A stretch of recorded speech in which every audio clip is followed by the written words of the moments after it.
அனைவருக்கும் வணக்கம். நான் ராம்குமார், இந்திய சுயராட்சி கட்சி தலைவர் பேசுகிறேன். ஜிசிசி சென்னை பெருநகர மாநகராட்சி இந்த ரோட்டோர சாலை வியாபாரிகளுக்கு முக்கியமான ஒரு விதிமுறைகளை எல்லாம் விதிச்சிருக்காங்க. இது விதிமுறை கிடையாது. இது அவங்க ஒரு சாலையோர வியாபாரிகளே இருக்கக்கூடாது அப்படிங்கிறதுக்கான ஒரு தடை உத்தரவு அப்படிங்கிற மாதிரி நான் நினைக்கிறேன். ஒரு ஏரியாவில் அந்த ஏரியாவோட மக்கள் தொகையில் 2% பேர் தான் சாலை வியாபாரிகள் கடை போடணும் அப்படின்னு சொல்லியிருக்காங்க. அந்த கடை 100 அடிக்குள்ளே இருக்கணும், கட்டாயமாக போர்டு இருக்கணும். இதில் முக்கியமாக சொல்லணும்னா 4 மணி நேரம் மட்டும்தான் அவங்க வியாபாரம் பண்ணணும், அதுக்கு மேலே வியாபாரம் பண்ணக்கூடாது. அந்த ஒவ்வொரு வருஷமும் கட்டாயமாக லைசன்ஸுக்கு ரினியூவல் பண்ணணும். இது எல்லாமே கொண்டாந்துருக்காங்க. அது அந்த கூட்டத்தில் முடிவு எடுத்திருக்காங்க. இதை இந்த மாதமோ என்னமோ அடுத்த மாதமோ அமுல்படுத்த போகிறதா சொல்லிக்கிறாங்க. இதுக்கு நான் வன்மையான கண்டனத்தை தெரிவிச்சுக்கிறேன். அதாவது இல்லாதவங்க ஹோட்டல் வைக்கிறாங்க, இல்லாதவங்க சாப்பிட்றாங்க, அவ்வளோதான் விஷயம். இல்லாதவங்க ஹோட்டல் வச்சா யார் சாப்பிட்றாங்க? ஏழை எளிய பாமர மக்கள் தான் சாப்பிட்றாங்க. வேறு காரில் வர்றவனோ, ஃப்ளைட்டில் வர்றவனோ, ஏசி பஸ்ஸில் போகிறவனோ அதில் சாப்பிட்றதில்ல. இதை விட ரொம்ப முக்கியமாக பார்த்தோன்னா மருத்துவமனை சைடு, ஸ்கூல் பக்கம், இந்த பக்கம்லாம் இந்த ரோட்டோர கடை போடக்கூடாது அப்படின்னு மாநகராட்சி சொல்வதை என்னால் ஏற்றுக்கவே முடியல. ஏன்னா அந்த பக்கம்தான் ஏழை மக்கள் அளவுக்கு அதிகமாக வாழ்கிறார்கள், வசிப்பிடர்கள், அவங்களோட பிள்ளைகள்லாம் பிடிக்குது.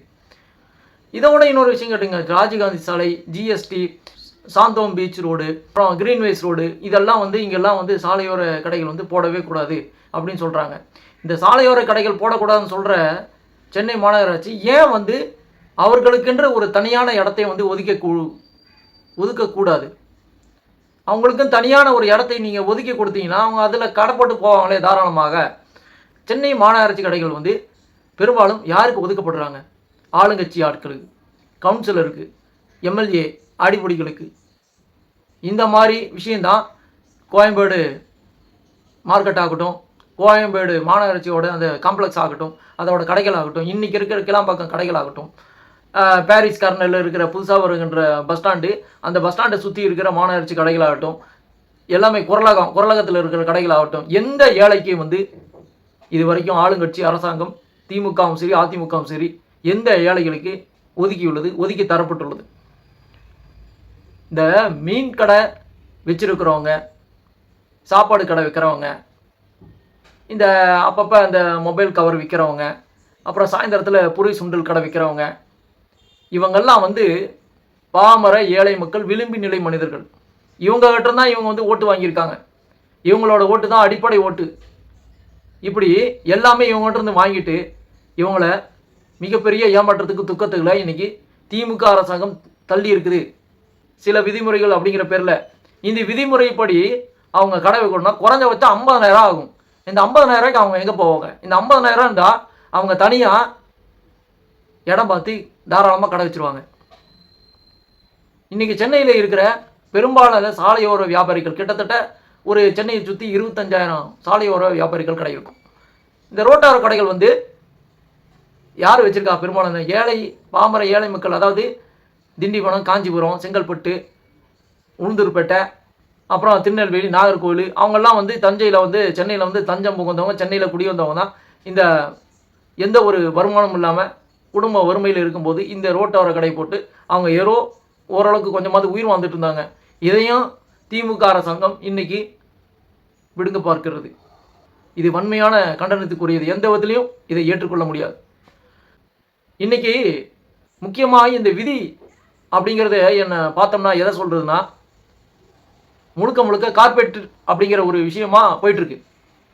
தன்னுடைய கவுன்சிலர்களுக்காக, தன்னுடைய கட்சி ஆளுகளுக்காக திமுக அரசாங்கம் இன்றைக்கு செயல்பட்டு கொண்டிருக்கின்றது. முதல்ல தூய்மை பணியாளர்கள் விஷயத்தில் கை வச்சிங்க, அவங்களையும் தனியார் டெண்டர் முறையில் அவங்க பேக் பண்ணி துரத்தி விட்டீங்க. அடுத்தது இன்றைக்கி ரோட்டோர சாலையோர வியாபாரிகள் தலையில் கை வைக்கிறீங்க, அவங்களுடைய அடிமடியிலேயே வைத்து பிழப்பிலேயே கை வைக்கிறீங்க. கேவலமான செயல் இல்லவா? அவங்க ஏதோ இல்லாதவங்க வாழ்ந்துட்டு போகிறாங்க, அதில் என்ன உங்களுக்கு பிரச்சனை? அதையும் நீங்கள் பிடுங்கி திங்கணுமா? அதையும் நீங்கள் எப்படி சொல்கிறது, இருக்கிறது மிச்சம் மீதியை வந்து அவங்ககிட்ட இருந்து சுரண்டி திங்கணுமா? அப்படி தான் வாழ்ந்தாகணுமா? அப்படி தான் நீங்கள் வருமானத்தை பெருக்கி ஆகணுமா? இல்லையே. ஏகப்பட்ட ஊழலுக்கு சொந்தக்காரர்கள் நீங்கள். ஏகப்பட்ட ஊழல் வந்து இன்றைக்கி செஞ்சுட்ருக்கீங்க. இது தின்னது போகாதாதுன்னு சொல்லி இன்றைக்கி ரோட்டா வியாபாரிகள் தலையிலையும் கையை வச்சுருக்கீங்களே, என்ன நியாயம் இது? கண்டிப்பாக மாறுங்க. ஜனங்க எல்லோரும் பார்த்து கொண்டு தான் இருக்கின்றார்கள். 2026 தேர்தலில் கண்டிப்பாக உங்களுக்கான சரியான பதிலடி கொடுப்பார்கள். இதில் எந்த விதத்துலையும் மாற்றம் இல்லை. மக்கள் யாரும் மறந்துட மாட்டாங்க. ஜாக்கிரதை, ஞாபகம் வச்சுங்க. நல்லதை ஈஸியாக மறந்துடுவாங்க. ஆனால் கெட்டதை மறக்கவே மாட்டாங்க. கெடுதலை அதுவும் எந்த விதத்துலையும் மன்னிக்கவே மாட்டாங்க. ஞாபகம் வச்சுக்கங்க ஆட்சியாளர்களே. திமுக அரசாங்கம் இதை உடனடியாக சென்னை பெருநகர மாநகராட்சி சாலையோர வியாபாரிகள் விதிகளை உடனடியாக வாபஸ் பெற வேண்டும் அப்படிங்கிறத நான் இதன் மூலம் வலியுறுத்தி செய்கின்றேன். மீண்டும் சந்திப்போம். நன்றி, வணக்கம்.